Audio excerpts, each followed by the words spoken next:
¿Conocen ustedes algún jesuita? ¿Saben lo que es la Compañía de Jesús o famosamente conocida como los jesuitas? Sé que conocen a uno. Uno de los más importantes hoy por hoy es el Papa. El Papa Francisco es jesuita. Curioso saber que los jesuitas hacen un voto de pobreza. Pero ¿de dónde viene este grupo? ¿De dónde viene esta congregación? Bueno, la fundó Ignacio de Loyola. Ignacio de Loyola no se llamaba Ignacio, se llamaba Íñigo. Qué nombre feo, ¿verdad? Íñigo significa de Países Vascos, origen de Países Vascos, por eso es que él le pusieron ese nombre. Y a Íñigo lo crían en la nobleza. Él tiene la oportunidad de ser educado, aparentemente era muy inteligente, aparentemente no, se sabe que era bien inteligente, y él vive una vida de comodidad. El gran Loyola quiere, en ese momento todos los hombres, el deseo de la mayoría de los hombres es convertirse en un caballero, un general, y él no era la excepción. Él quería ese tipo de reconocimiento a nivel del ego, ¿verdad? De poder ser general, de ganar una batalla y de tener todo lo que conllevaba y lograr, ¿verdad? Ser general. Bueno, el caballero Ignacio de Loyola se le da la oportunidad como general de ir a batalla. Les menciono que Íñigo era tremendo, argumentativo, de un carácter fuerte, tenía una vida libertina, él vivía al garete, como decían en mi pueblo. No se pensaba en el más allá ni en lo que iba a pasar y sabe Dios si creía en Dios o no. El punto es que no vivía una vida muy derechita, ¿verdad? Pero sí, como general, se encuentra en la batalla de Pamplona en el 1519. Él nació el 23 de octubre de 1491. Se me olvidó mencionar eso. Íñigo se va a la batalla y lo envían con 100 hombres, 100 soldados. Se encuentra con 12,000 soldados franceses. Las tropas francesas llegan aquí y el general le ofrece a Íñigo que se rinda, porque él verdaderamente no había forma que iba a ganar esa batalla. Sin embargo, este hombre es tremendo, hace un discurso a los soldados que están con él y los exhorta a ir a batalla, que no se iban a rendir aunque le costara la muerte. El general de Francia está impresionado. Yo tengo que conocer a este tonto. Digo yo. Él le dice a los soldados, bueno, no se quieren rendir, verdaderamente vamos a tener que pelear con ellos, pues vamos, pero por favor, no maten a este hombre, no maten al general, tráiganmelo, yo lo quiero conocer. El pobre Ignacio de Loyola es herido en batalla grandemente, un cañón en las piernas que le atraviesa las dos, se lo deja inmovilizado, conoce al general y el general verdaderamente le está impresionado por el coraje que tiene este hombre y le dice a Íñigo, no te vamos a capturar, te puedes regresar a tu casa a recuperar. Y así él lo hace. Obviamente, en este momento donde el pobre hombre se encuentra en esta transición de meses en cama, porque verdaderamente no se puede mover, el daño en las dos piernas es grande y tiene un proceso largo de recuperación, decide hacer una evaluación de su vida. Y entre ellas, en este momento le llegan unos libros, porque le gustaba mucho leer, ya les dije que tenía mucho intelecto, y le empieza a leer libros sobre los santos y sobre la vida de Cristo.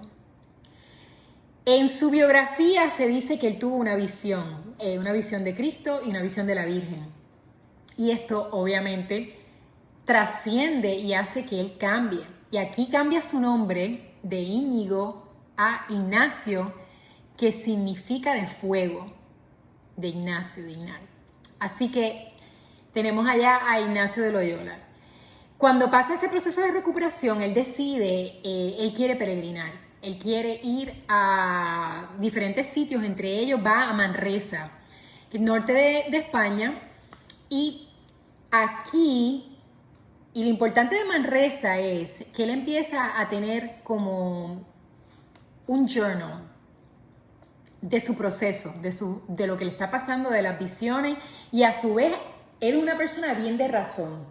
Y para él, la fe tenía que ir paralela con la razón. Y empieza a hacerse preguntas y él mismo empieza a respondérselas. Todo esto para discernir lo que él quiere hacer. Los ejercicios espirituales, hoy por hoy, se utilizan como en los retiros espirituales. Y a veces, yo no sé si ustedes han oído hablar, bueno, probablemente no, pero hay un sitio en Puerto Rico que se llama Manresa, que es precisamente para hacer retiro de ese modo espiritual. Y es precisamente ese nombre y el hecho de los ejercicios espirituales por nuestro gran San Ignacio de Loyola, para que sepan. Así que después de Manresa, que él hace todos estos ejercicios, que él comienza, que esto es para su uso personal, él decide ir a Montserrat, que es otro sitio de peregrinaje en España, a la Virgen de Montserrat. Aquí aparentemente dobla rodillas, se confiesa por día, está en un proceso de reflexión intensa en Montserrat. Y está pasando hoy por hoy, en ese momento, la gran renovación o movimiento que está cambiando Europa completamente, que se llama el protestantismo.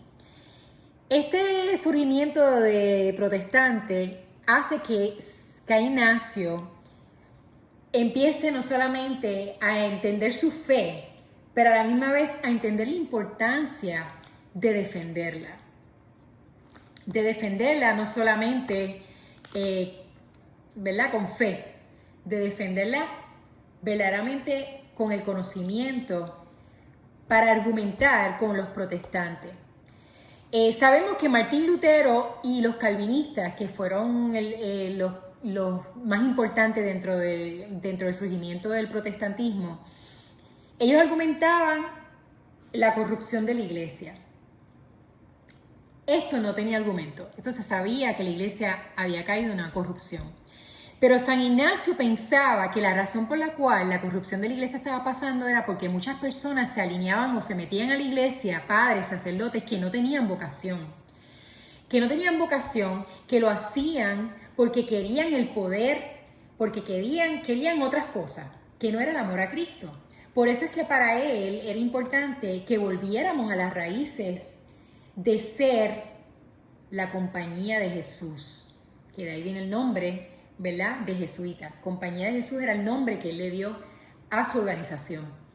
Además de esto, él entendía que había que hacer una profunda renovación, porque si la iglesia estaba corrupta, como decía Lutero y los calvinistas, y era importante esa renovación, pero la doctrina y la dogma nunca estuvo errónea. Y aquí es donde San Ignacio se vota, porque San Ignacio con su intelecto empieza a argumentar y a proteger a la iglesia. Y él decía, es importante que la gente entienda de dónde vienen nuestras creencias, la base histórica, la base apostólica, los hechos. Hoy por hoy se dice que tú nunca vas a ganar un argumento con un jesuita.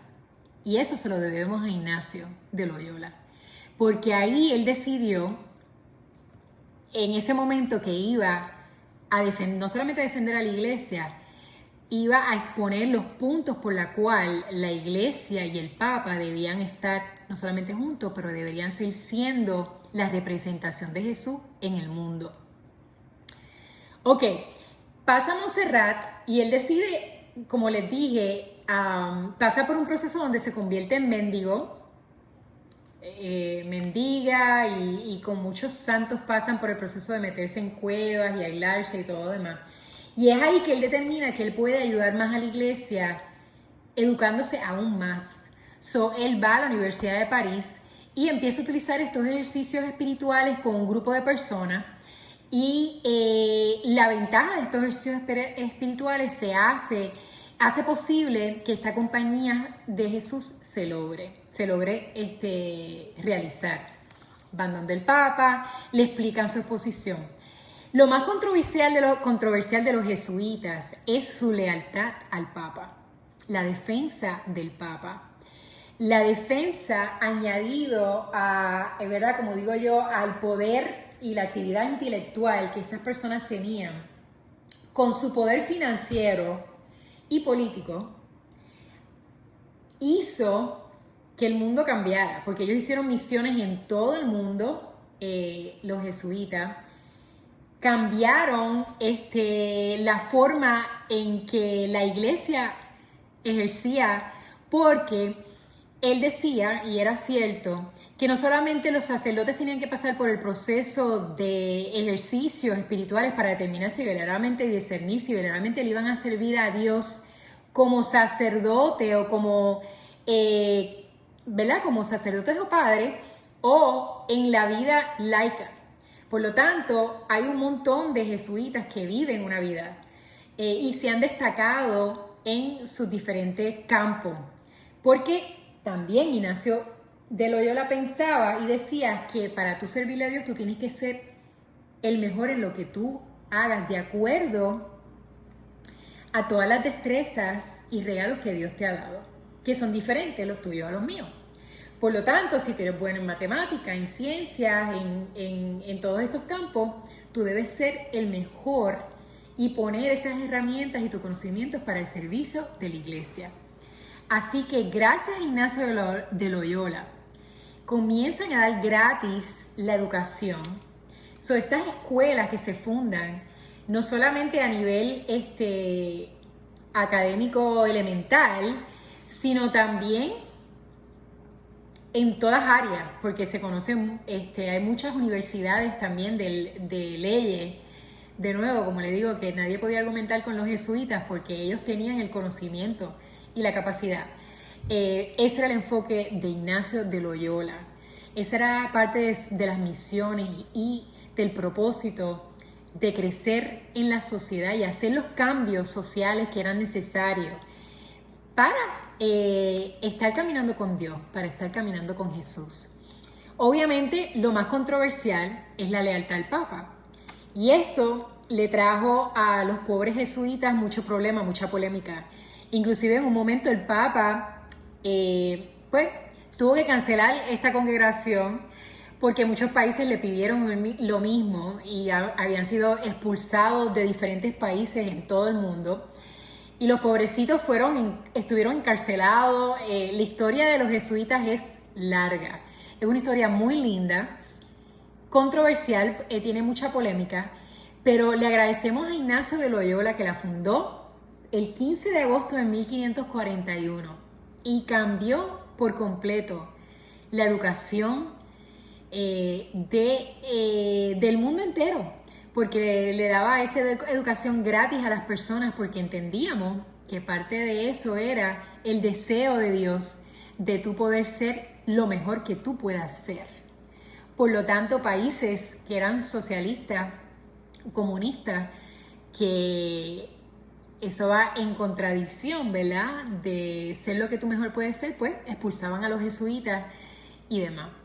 Así que gracias por aprender y escuchar mi exposición sobre Ignacio de Loyola. Le agradezco a mi gran amigo Pedro Silva, que fue quien me preguntó sobre Ignacio de Loyola. Y yo verdaderamente lo único que sabía de Ignacio de Loyola eran los colegios que estaban en Puerto Rico y las universidades. Eso entendía que él obviamente el nivel académico e intelectual pues estaban de la mano, pero no sabía el por qué.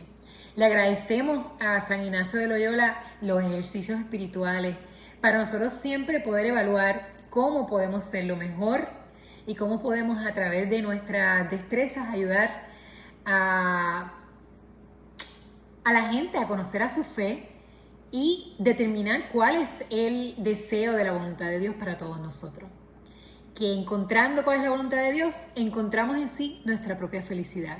Y si estamos felices en este mundo, vamos a poder hacer un mejor mundo para nuestro amado Dios. Gracias, Ignacio de Loyola, por tanto talento, por tanto intelecto, por tanto amor y estaremos por siempre agradecidos. Se celebra el día de la fiesta litúrgica de él, el 31 de julio.